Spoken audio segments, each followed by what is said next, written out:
Chempionatga ham chiqib oldik. Hammalarni tabriklayman. Bu juda ham zo'r двойной праздник bo'ldi. Hayit kunida chempionat meraga yo'llanma olindi. Futbolistlarimizga gap yo'q, maqtash kerak-da. Qatarda bir marta emas, ikki marta juda ham chiroyli mag'lubiyatga uchrashdi va ulardan kuchliligini isbotlab qo'yishdi. Bu bilan birga o'zbek xalqi uchun juda ham katta возможностьlar ochildi.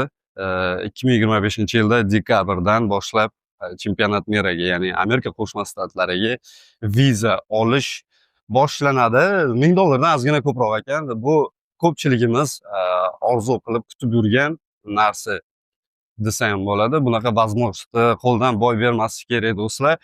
Ingliz tilini sekin o'rganib borib, pul yig'ib, viza olib, Amerikaga borib chempionatni kuzatib, qo'llab-quvvatlab kelish kerak. Bu juda ham zo'r shans.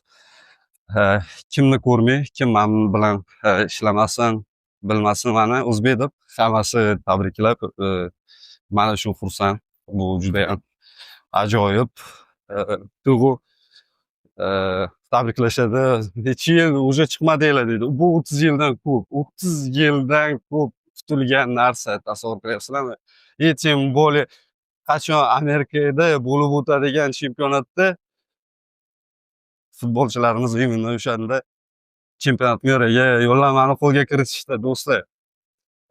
Amerikada ko'rishguncha.